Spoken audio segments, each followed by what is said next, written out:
Good afternoon, everybody, and welcome to this SCI event.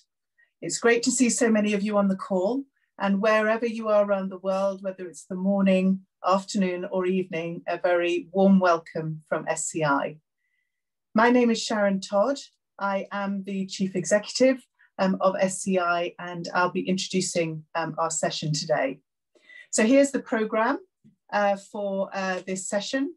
There will be a short introduction from me into SCI, and then I will pass over to Dr. Alastair, who is going to introduce our medal winner for today and introduce her, and she will give us a short lecture.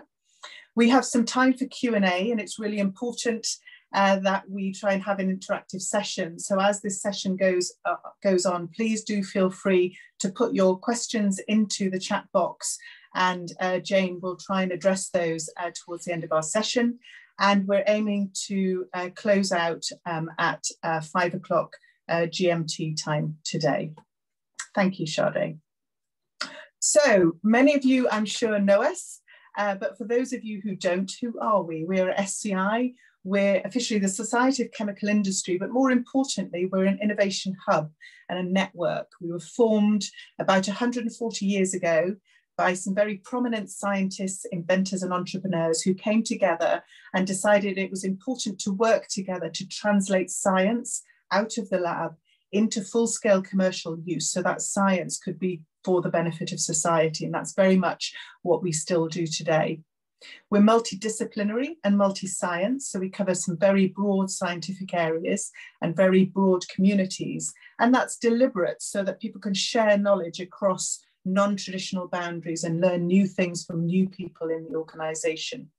I think in that sense, we're quite a unique organisation, and perhaps I'll challenge any of you to find another organisation like SCI with the remit that we have. But our members come together across energy, life sciences, agri-food, and different areas, and share knowledge and help promote and translate the science out of the lab. Thank you, Sade. We work in several key areas, clearly passing information, helping to network and introduce people and share knowledge is a key part of what we do in our networking and informing part of the organisation. We work very heavily with young scientists and engineers on skilling and education through a whole set of programmes, whether they are entrepreneurs, budding entrepreneurs, or they're starting out at university. We have quite an active programme around innovation policy and strategy. We believe it's a real time for new scientific innovation, disruptive technologies to meet some of the big global challenges like climate change and global health. And so it's important that our regulatory frameworks are adaptable and suited to help promote and support new technologies coming to market. And then the area that we're discussing today is around innovation and industry and the promotion of good leadership in science, good leadership in innovation, and recognising those people who are showing that leadership. And that is what the medal that we're awarding today fits into that particular category. Thanks, Sade. So, who was Dr. Sidney Andrew? Well, he was actually a very prominent scientist. He was actually a chemical engineer, sort of typifying perhaps the breadth of people involved in SCI, and very much involved with a company called ICI. He was very prominent there, driving their research programs. And he was a long-term member, in fact, a life member of SCI, and gave a lot to the society over the time he was with us. He was a recipient of our main medal, the Society Medal, in 1989, and he gave a lecture on neglected science, a view from industry, a very unusual topic, I would suggest, neglected science. People kind of think, well, what is that and why is that important? But he felt very much that there were several areas where science was neglected and it really needed to come to the fore. Sadly, he died in 2011, but he left the society a legacy which is still carrying on today. Thank you, Sade. So the Andrew Medal and Lecture, which we are recognising today, is part of his legacy, where he left us some funds to dispense in the way he saw fit. And his main sort of legacy area was to support areas of science which, though of importance in agriculture and the chemical industry, receive scant attention from academic research. And if you think about that, that's kind of quite a complex box to put things around, but very important, you know, this scant attention from academic research in areas that really need to be promoted and pushed. And the awarding of the medal is a mechanism that we are using to promote areas of neglected science, which you'll hear a little bit about later on. He also left some money that we use for PhD studentships. We run those in partnership with the Royal Society, so really promoting and supporting people at the early and mid stages of their careers. And the first medal was awarded in 2017 to Professor Sir John Beddington, who I'm sure some of you on this event will know. I have to pass my thanks both to the Agri-Sciences Committee, but also very importantly to the Andrew Medal Nominations Committee that was formed in 2019 that have created this event and made this award. It's composed of leading figures from across industry and academia, and thank you to all for your work for the Society on this event. Thank you, Sade. So here's some names. I won't go through them all, but perhaps if you can read some of them, you will see it's a group quite indicative of SCI as an organisation, very broad, coming from industry, coming from academia, coming from government bodies, other innovation organisations, and that's very much how we like to work as a society, pulling together all of this knowledge and transferring it across the network. But thanks to all of the people who are named on this list, and in particular, David Evans, who was the chair of the nominations committee. Thank you, Sade. So that's my little introduction, hopefully a little bit of a taster to SCI as an organisation. If any of you are out there thinking, oh, I didn't know this organisation existed, I've got a real interest, passion, or I'm working in the scientific area, then please feel free to connect with us. We're always looking to grow our network. But I'm delighted now to pass on to Dr. Alastair Leake, who will take over the next session. Alastair is Director of Policy and the Allerton Project at the Game and Wildlife Conservation Trust. He has a lot of experience in farming. He's an agronomist and a trainer. I won't go into the vast experience he has, but very well suited to introduce our medal winner today. And he's a member of the Andrew Medal Nominations Committee. So thank you all for listening to my opening. And I'm now going to pass you over to Alastair Leake. Thank you, Alastair. Thank you, Sharon. And good afternoon, everybody. I'm, of course, absolutely delighted to be here today, handing this medal over to an extremely worthy recipient. But also, I'm thrilled that we are discussing the subject of soil, simply because it is overlooked and undervalued. If you could go to the next slide, please, Sade. You're all muted through this. But we do want you to interact and feel you can be involved. So at any time during the presentation, do please put your questions into the box at any time. So it is over to me now to introduce our winner. But before I do, just perhaps a few words of introduction to the subject that we're dealing with this afternoon. Our soil is inherited from nature and from our ancestors. We are just today's custodians, and we owe it to our successors to pass it on in a productive condition. It is fundamental to our entire food production system and our very presence on this earth. Yet extraordinarily, in the first Agriculture Act in this country for 70 years, it failed to make a single mention in the first reading of that act. And why was that? Well, that is because government decided to classify soils as a private asset, not a public good. Now, why is that important? It's important because in a world of public money for public goods, it would mean that no government could finance measures to improve soil health through the public purse. And I'm very pleased to say that through the efforts of the Sustainable Soils Alliance, of which Jane and I are both committed members, we managed to resolve that issue. But that in itself brings another problem, which is how do we define soil health?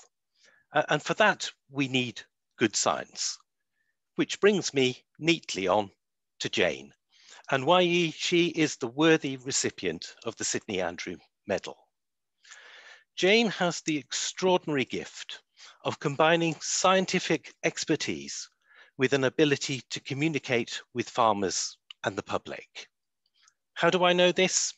I know this because I've seen Jane in the field with groups of farmers who've come round on our open days, and always at the end, the farmers are inspired. And her performance in a soil pit on the BBC TV programme Countryfile had people saying to me they had no idea that soil could be so interesting. So rather than hear anything more from me, I will hand over the medal to Jane and then leave it to her to entirely prove my point. Congratulations, Jane. We very much look forward to hearing your talk. Thank you very much, Alastair. I'm absolutely delighted and honoured. Those words were so kind. I really, really appreciate it. And I am just so delighted and honoured to accept this award. Thank you to everybody, and thank you particularly to the nomination committee and to the SCI for considering me and then awarding me this honour. And I hope I can do it justice with what I'd like to present this afternoon. So, and it's not just down to me, all of that communication about soil and soil science, it is not just me, it's about all the other colleagues and partners that I've worked with in the past and the soil science community. And so it's really a shared award as far as that is concerned. But if I may, I'd like to share some of my passion about soil, and I'm delighted to be given this opportunity to talk about soils this afternoon. So as I say, I'm delighted to be able to talk about soil resources in the UK this afternoon, and they, I would argue, are very much overlooked and undervalued. But I'm also delighted to see that soils are moving up the agenda. And I think that is partly because their value is being recognised increasingly. Did you know, for example, it was the International Year of Soils in 2014, and it was such a success that they've then extended it to be the International Decade of Soils. And myself and my colleagues are on a mission that we make it the International Century of Soil, or even Millennium of Soil. So every single year, it should be the International Year of Soils.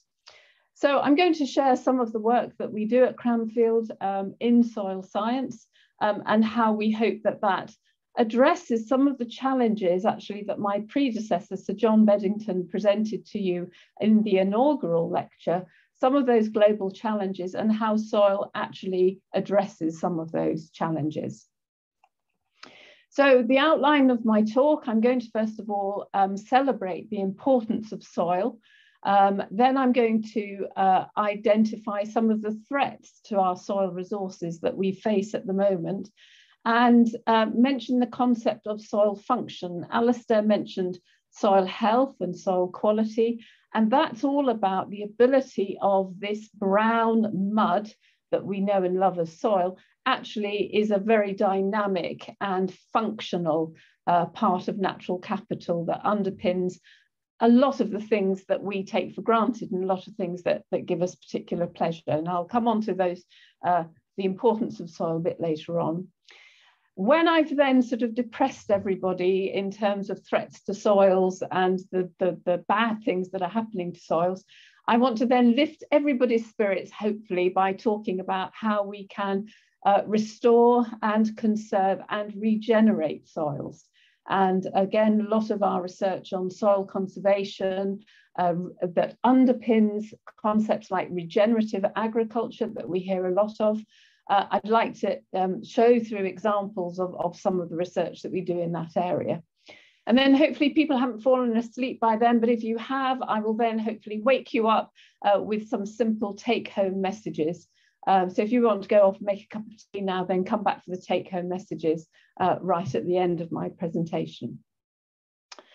The illustrations that I put on here are courtesy of colleagues, Professor Rickson, the top illustration. demonstrates that soils operate at various scales, spatial scales. I'm a geographer, a physical geographer by background, and we're interested in scales and spatial scales, temporal scales, and how science at one particular scale then informs another scale, whether you're upscaling or downscaling. And I think soils is a perfect example of how soil science can operate at so many different spatial scales, from the landscape right through to the micrometer scale.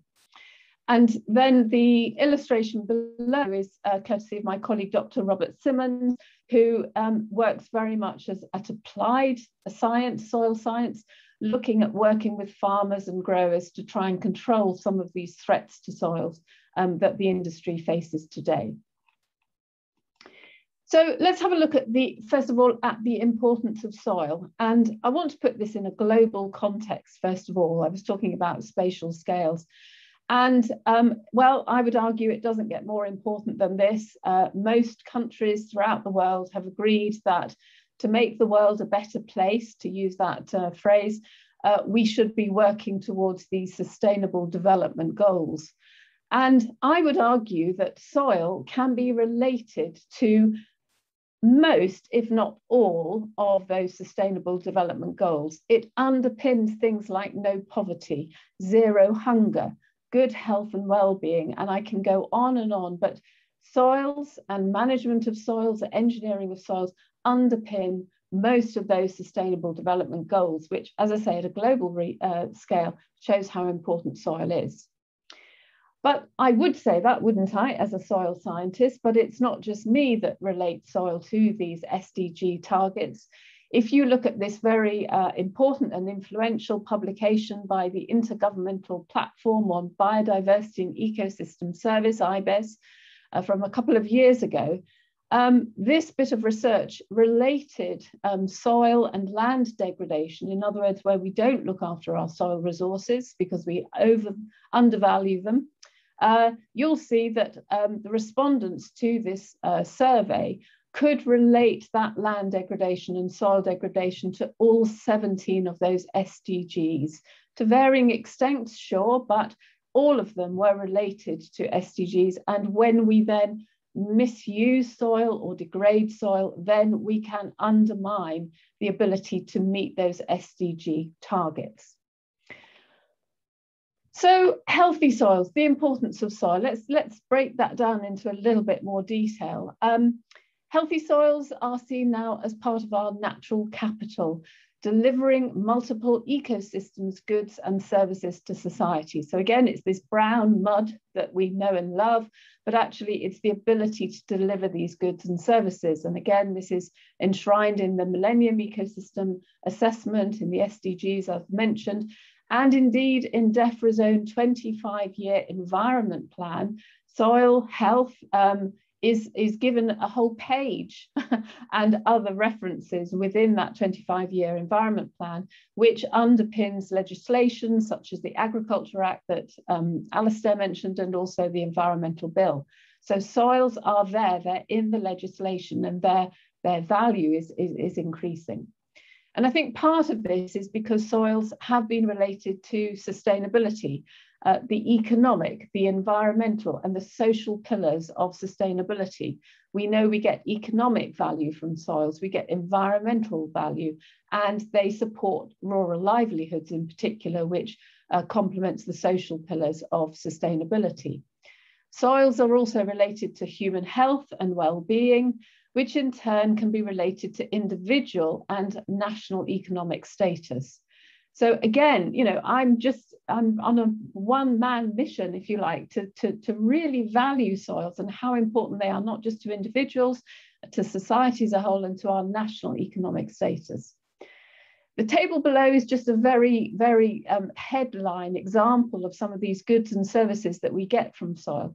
Things like provisioning of material goods and services, agricultural production, our food, our fibre, our fodder, our biofuel. I wish they all began with F, and that would be alliteration. But you know, all of our agricultural production, well, comes from soils, comes from the terrestrial environment. And again, I did a little bit of research just for this presentation, looking at current global food production. The latest data I could get from UN, from the FAO, was back in 2018. And they have all different types of foods. And basically this question is, what did you have for your breakfast? If you think about what you had for your breakfast, probably 97% of our food comes from terrestrial sources. So I've grouped a number of those: cereals, sugar, root crops, vegetables, fruit. Again, think about what you had for breakfast, think about what you had for lunch, and think about how much of that originated from soil. And yes, there will always be people who have prawn sandwiches or salmon vol au vents for breakfast or whatever. And of course, there are 3% that doesn't come from terrestrial environments, but the vast majority of our food comes from soil. And we know that food prices, for example, and again, as Sir John mentioned in his presentation, food prices are related to production, our ability to produce food sustainably, and that in turn is related to social unrest. As soon as food prices increase, then that can be associated with social unrest. So again, soil underpins these very important markers of sustainability. If that wasn't enough, soil is also fantastic for climate change mitigation, which again is one of these global challenges that we face. We know that healthy soils can support vegetation and crops and plants, which are able to take out atmospheric CO2, helping to sequester that atmospheric CO2, which we know is associated with global warming and therefore climate change. And the ability of that vegetation, that land use to take out CO2 from the atmosphere, depends on healthy soils. Fertile soils that are able to grow these crops and plants and vegetation. And then not only can those plants based on healthy soil take out that CO2, then the plants will then take that CO2 and store that CO2 in the roots and the biomass of those plants, so that soils are a fantastic store of carbon as well. And then also we can reduce these CO2 emissions by how we manage soils. For example, preventing drainage of peats, which is associated with very high CO2 emissions. So again, soils have a really, really important role to play in mitigating climate change. There are other things like habitats and biodiversity. Much of that comes from healthy soils. Again, we know of concepts like net biodiversity gain associated with infrastructure projects like HS2. It's important that HS2 deliver net biodiversity gain. And again, that's going to be based on healthy, productive soils. And then the final example of trying to sort of do the PR for soils here is something that I'm particularly interested, even outside of work, in terms of all the cultural and non-material services that we get from soils. So if you will indulge me just for a couple of minutes about this sort of cultural significance of soil. Yes, it gives us our food, it mitigates climate change, but I love the concept of soil in our culture as a whole, in our background to culture. And what I find incredible is that if you think of the word soil, it's actually a very negative connotations associated with soil. You know, the words, if you do a word search, you know, soil, it's grunge, it's filth, it's staining, it's dirty, it's begriming, it's all negative. And I've just tried to put out how positive and amazing soil is. You know, soil is known as dirt in the US. Mud is often defined as meaning worthless or polluting. You know, connotations, negative connotations with soil or soiled or mudsling, and his name is mud and so on, which actually has nothing to do with soil as it happens. It was the surgeon that was associated with the assassination of Abraham Lincoln was called Dr. Mudd. So in fact, that's a red herring. It's not to do with soil. But underneath it, I put some illustrations. Again, my soil science colleagues will say, oh, come on, get on with it, Jane. But I'm sorry, but the Soil and Art, I think, is fascinating. This is an amazing book I can recommend, Soil and Culture. I love this book so much. It talks about how soil is expressed in our culture, in things like art and literature, even things like, I put Bug's Life, the illustration there, and the animators at Pixar found actually representing soil as one of the most difficult things to make look realistic. You know, things like that, how we value soils in these ways. Art uses pigments from oils. The cosmetic industry uses clay. You know, soil underpins our recreation and, you know, sport and culture. Football, for example, just mentioning football, very relevant at the moment. And even there's a soil restaurant in Copenhagen. There's a restaurant that serves soil as a delicacy. So I'm sorry, I will stop talking about these things, but I think they are just amazing that soil is more than just what we eat, and it does underpin a lot of our culture. All right, so all of those wonderful things, all of these fantastic goods and services that we get from soils, but we have a very finite and rare resource that we have to ask to deliver all of these amazing things. And the analogy that used is often of an apple, that our planet is like an apple. And of that apple on our planet, 74% of that planet is water. So we're not talking about delivery of all of these things from those water bodies. 13% of our planet is uninhabitable, so the soils will not be delivering these goods and services. And in the remaining area, we've got non-arable land, about 10%, and the arable land that has got to produce much of our food, our vegetables, our fruits, and so on, as I showed in those FAO statistics, that only covers 3% of our global land mass. That in itself is extraordinary, of all the things we're asking from that soil. But then look that the soil is the equivalent of the peel, the outer peel. If we're using the analogy of an apple, we're dealing with a very, very thin resource that has to deliver all of these amazing goods and services. So basically, we're asking soil, which is, after all, a finite, non-renewable, because soil formation rates are very, very slow, rare and precious resource. And we're asking our soils to deliver all of these amazing goods and services. And that is a very big ask. And this quote is one of my favorite quotes. It'll probably be on my tombstone, but I think there was a football manager, Danny Blanchflower, I think, was saying that football isn't a matter of life and death. It's more important than that. I might be paraphrasing and misquoting there, but I love this quote from Doran and Parkin, which is the same thing. The thin layer of soil covering the Earth's surface represents the difference between survival and extinction for most terrestrial life. So it kind of doesn't get more important than that. And remember, this is just the tiny, thin peel on our planet, on a very small proportion of our planet. So hopefully I've illustrated, demonstrated how important soils are and all of the functions and the services that we get from soils. But we have to be realistic to know that our soils are under threat in places. And much of my research has been quite depressing in actually quantifying these threats to soils that often come from this increasing pressure on our finite soil and land resources, from producing enough food to feed the world, producing fuel at a time when fossil fuel is declining, to build our cities, to build our roads and our railways and so on. That's putting huge pressure on these finite resources.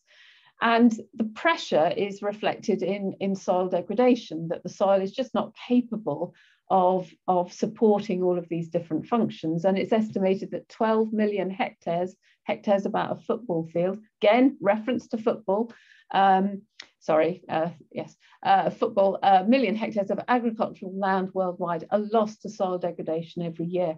And this is often irreversible. You know, degradation processes like soil erosion, once that soil has been washed away, it takes thousands, if not millions of years to actually replace that soil that has been washed away. And because of this importance of undermining those goods and services delivered by soils, we do see mention of soil degradation in things like the DEFRA 25-year environment plan. They talk about degraded soils, and in the EU's thematic strategy for soil protection, which which used to inform our soils policy, our environmental policy. And it's degradation processes like soil erosion, compaction, loss of organic matter. I mentioned peatland drainage, losing that organic matter, declines in biodiversity, which underpin many food chains, contamination, sealing through urbanization, and so on, salinization. So all of these soil degradation processes start to undermine the ability of soil to deliver the goods and services that I mentioned previously. Just one of those degradation processes is soil erosion. And I've been working in soil erosion for 35 years now. And anecdotally, but also we have the evidence to demonstrate that soil erosion is becoming more and more of a problem for various reasons I haven't got probably time to go into now. But these are some illustrations. These are all from England in this case. Vast erosion rates, huge amounts of erosion that are being carried away during extreme weather events, very high rainfall events, high rainfall intensity, high rainfall energy, that exceeds the infiltration capacity of those soils, so that when it starts to rain, that the runoff just washes off those soils and carries the sediment within it. And again, most of these illustrations are with my colleague, Rob Simmons, who's done a lot of this work on these very erodible soils that are very susceptible to erosion. And we have to think not only of the damage on site where that erosion is occurring, but that soil is ending up somewhere. And the bottom right-hand illustration demonstrates the impact on things like water quality. That sediment, that soil, eroded soil, is ending up in our water courses, causing all sorts of off-site damage as well.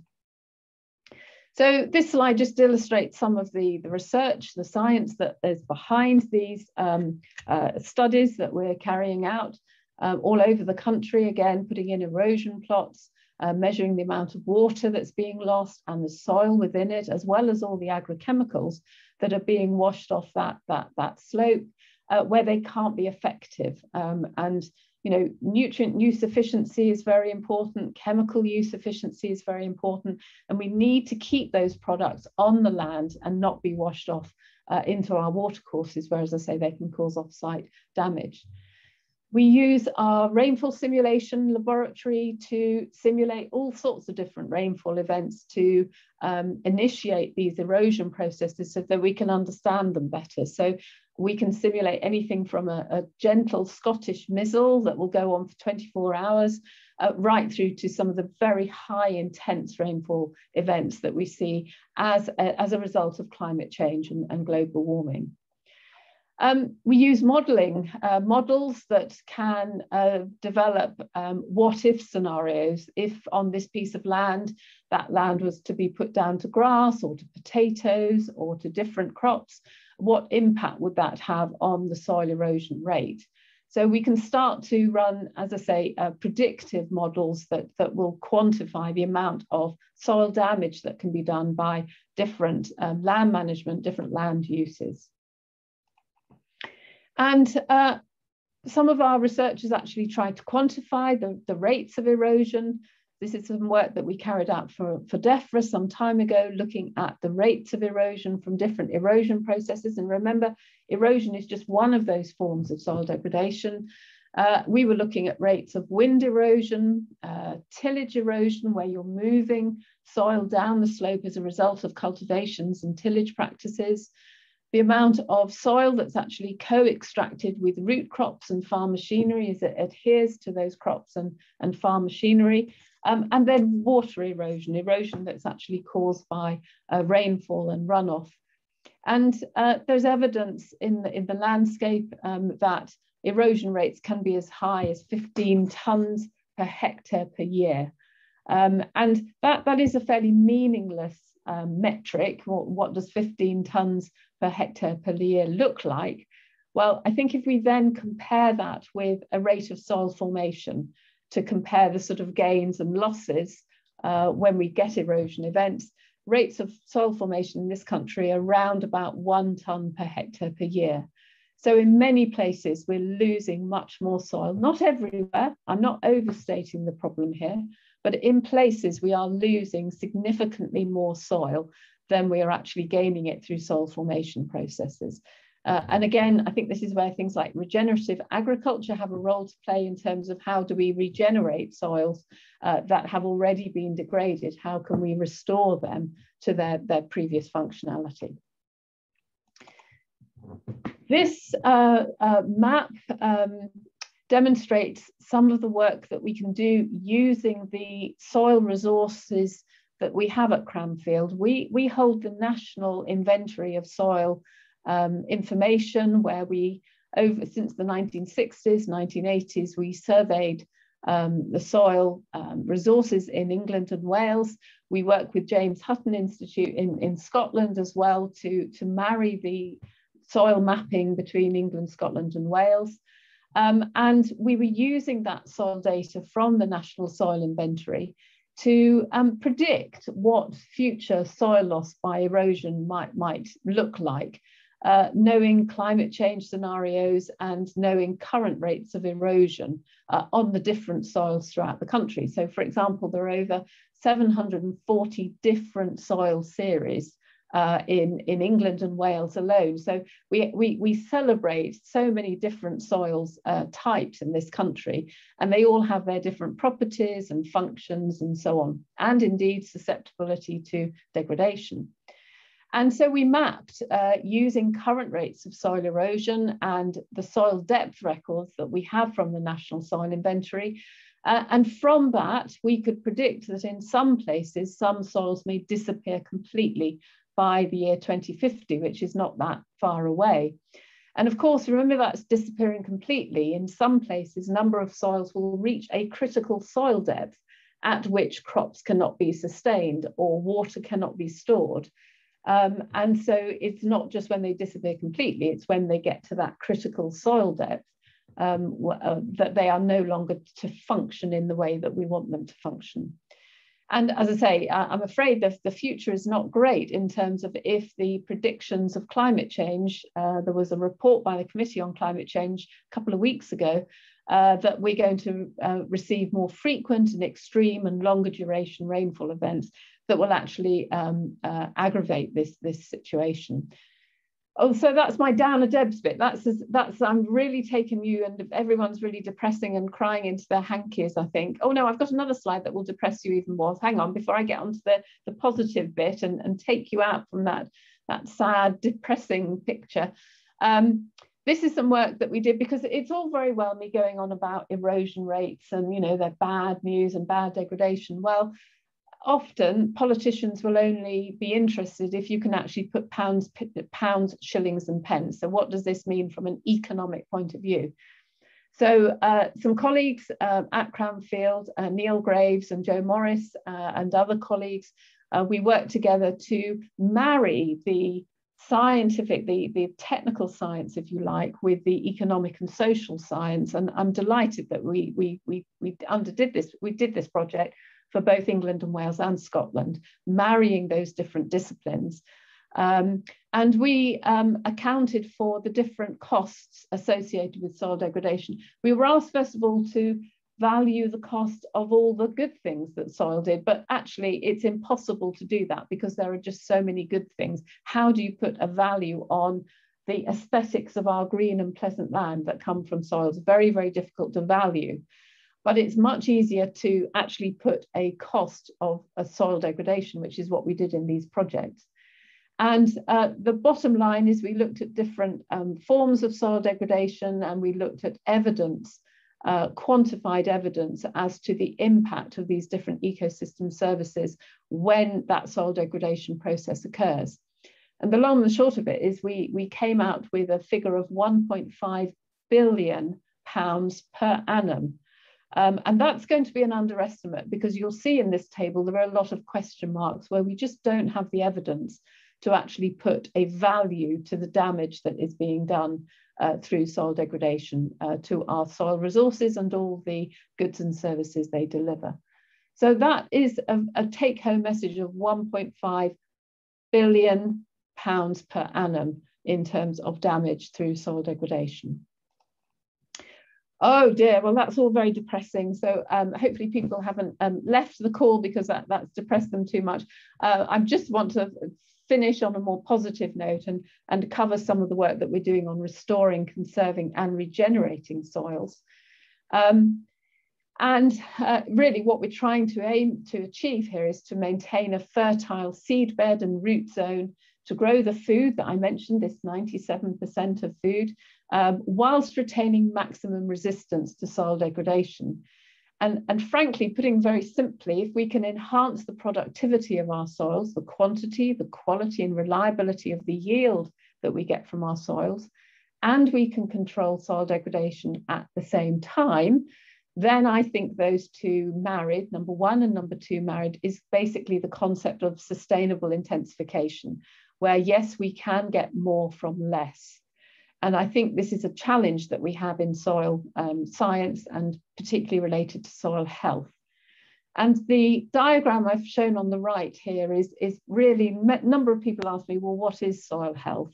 How do you measure it? What are the metrics of soil health? And this diagram from Carl Ritz, I think, is fantastic because, you know, it's a bit like Desert Island Disc. If I could only take 5 indicators of soil health, these 5 would be pretty important: organic matter, the water, air and space within soil, the structure, the nutrients, and very much the biology. But I think the most important thing of this diagram is the interconnectedness of all of those metrics. And when you drop one, the whole thing will fall down like a house of cards. So it's the interconnectivity of those different metrics. So let's have a look at some of the research that we're doing, looking at how we can work with farmers and growers. Alastair very kindly mentioned the work that we do with farmers. And I can only really give you a shopping list, forgive me, because of the time constraint, but only a shopping list of some of the work that we do with farmers and growers and groups and companies to try and restore, conserve and regenerate soil. So things like cultivations and tillage, cover cropping is very trendy at the moment, organic amendments, field engineering practices, and erosion control products, use of soil amendments and ameliarants and chemical products that help improve soil health.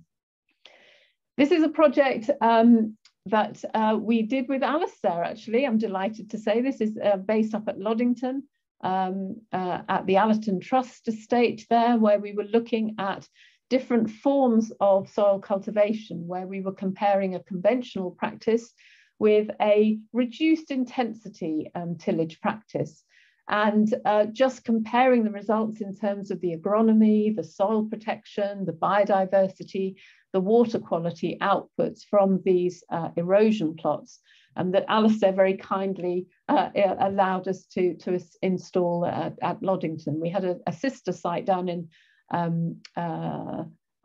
Devon as well.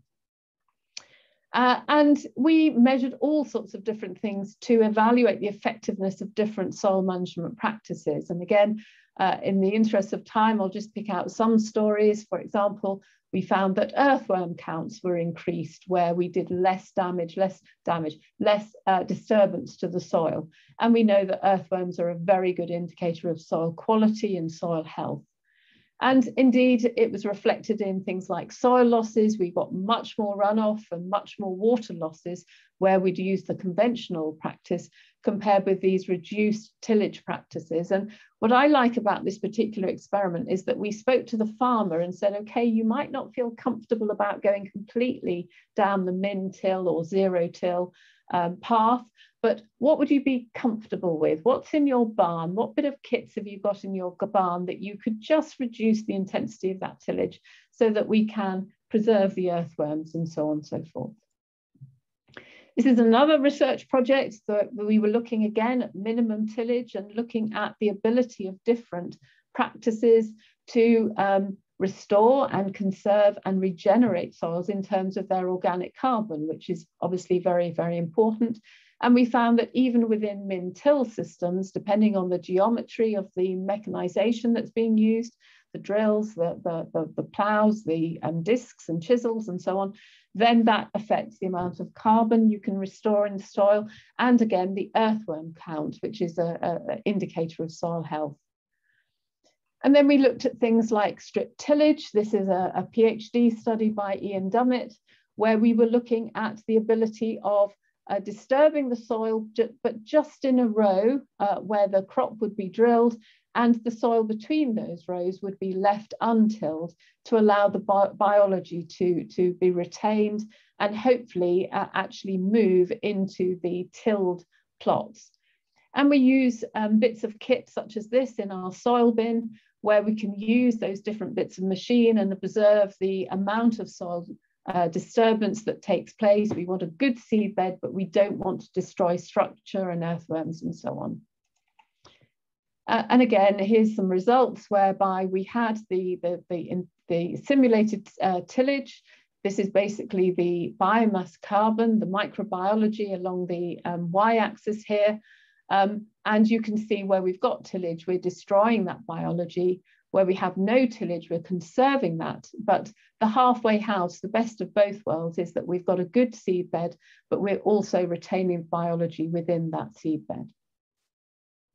I've mentioned this project, so I'll move on now in the interest of time.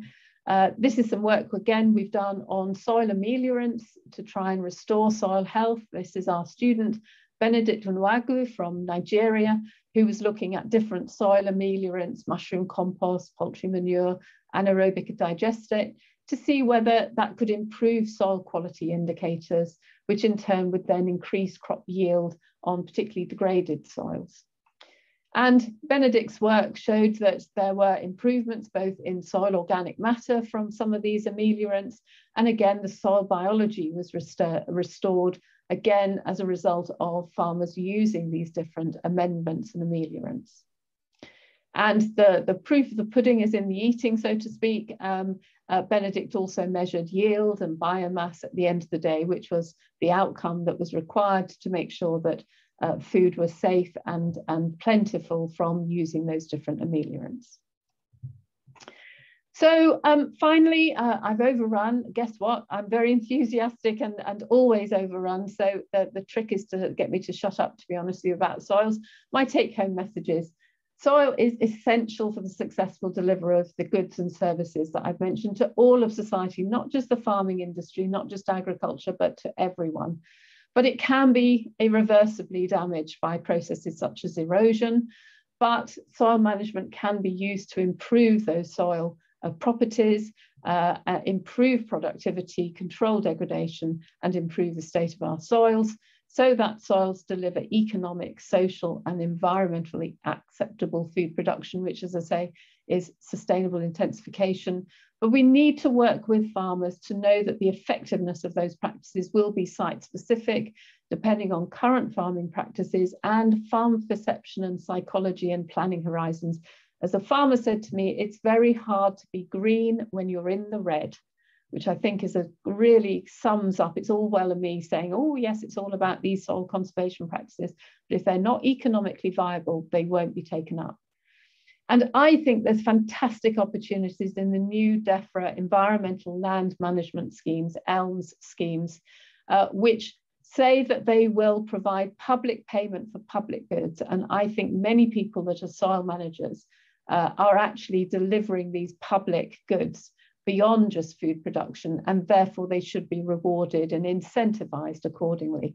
And this photograph at the bottom right, I took yesterday, the day before yesterday, just to show this is hot off the press.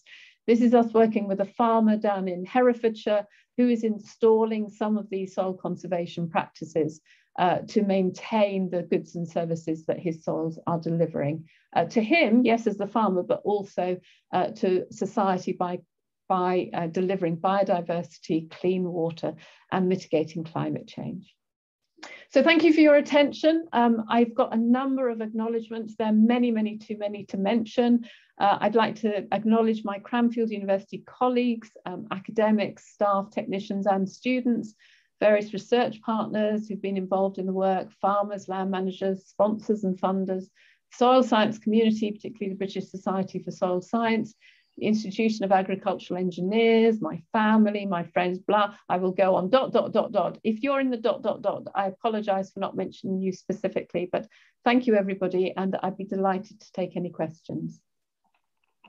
Thank you very much, Jane. That was, of course, an extraordinary walk through your life of soils. We've done environment, health, well-being, social, even got the social in as well. And it did occur to me, it was rather cruel of us to award you this medal and then only give you 40 minutes to present your life's passion.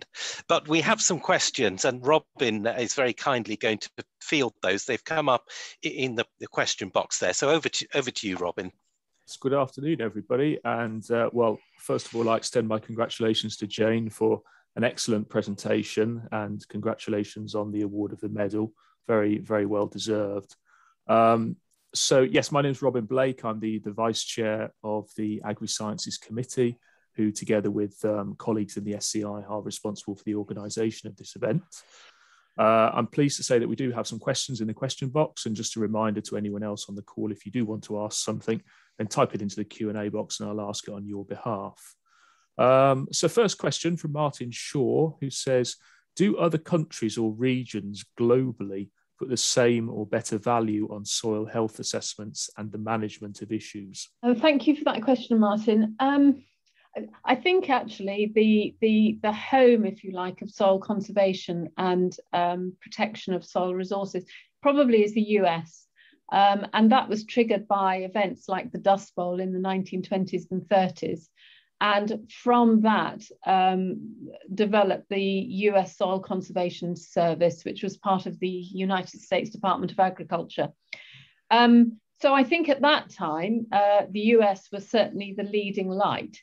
But I think the UK now is as good as anyone globally in terms of looking at soil health and defining what we mean by soil health and measuring soil health and improving soil health. And again, I think we have a fantastic opportunity at policy level currently to be world leading in this. You know, how do we incentivize farmers to improve soil health?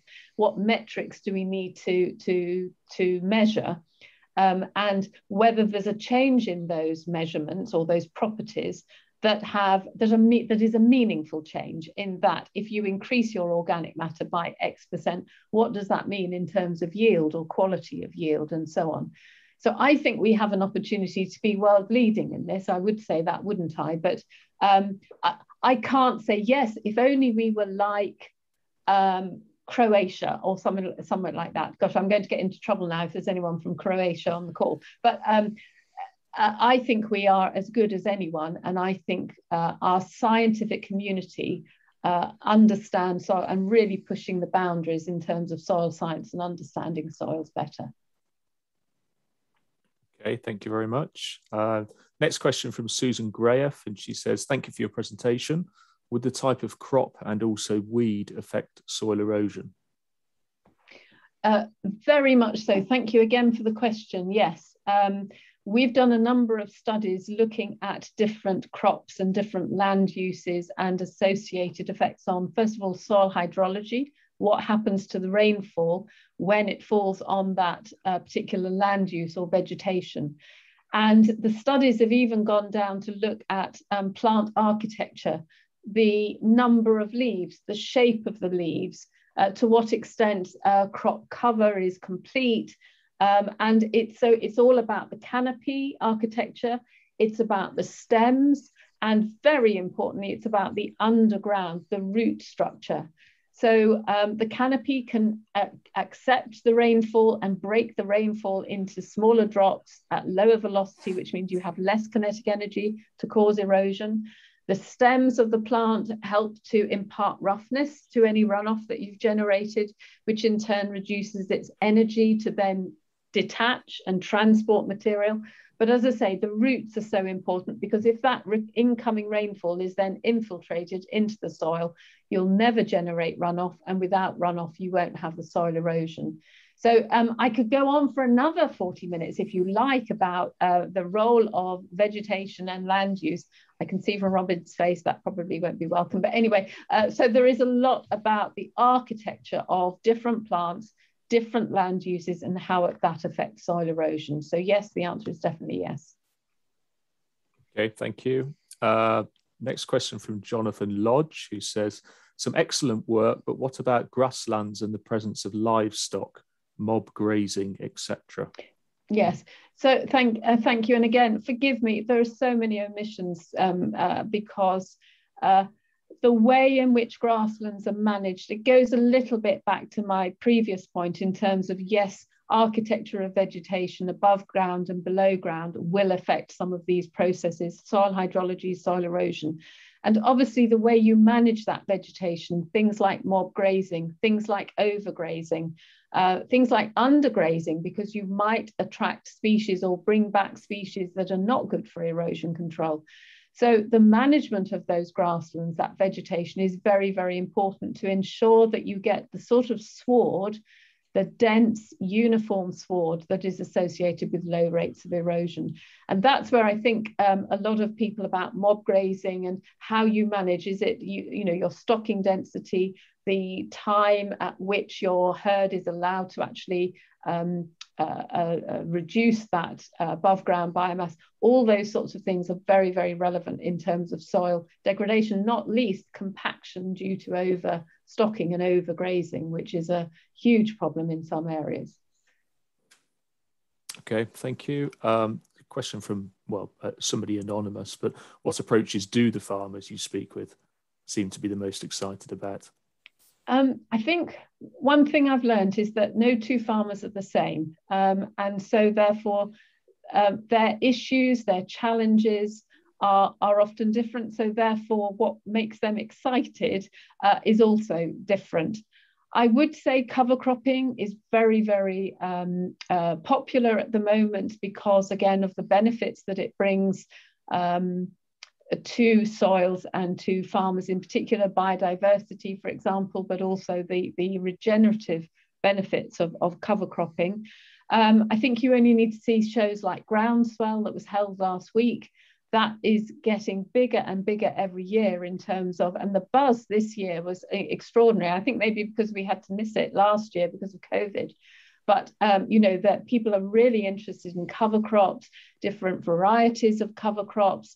Mob grazing was mentioned, you know, these new practices that often aren't new at all. They're actually old practices that we're bringing in. Mixed farming, you know, where do we stand on that? Is that good to have a more circular economy on the farm? But what about the methane emissions? All of these things are challenges, but are very exciting to farmers. So, in answer to that question, I think I'm seeing more and more farmers looking at different options and are getting excited about treating their soil as an asset and something that they can, and Alastair mentioned it, stewardship, this concept of stewardship, looking after our land for future generations. So again, 40 minutes, I could tell you about the exciting things that farmers share with us, but sadly haven't got that time. But thank you for the question all the same. Okay, so I'm kind of conscious of the time, so I think maybe we'll just make this the last question. So this is from Alan Knowles. Alan says, could higher CO2 levels in the atmosphere benefit crop production and soil condition? And is there an optimum CO2 level? So I can't answer that second question. I'm afraid I don't know the answer to that. I will have colleagues at Cranfield that are much more qualified in those sorts of questions. I know there are issues about raised CO2 levels and whether that will enhance crop production.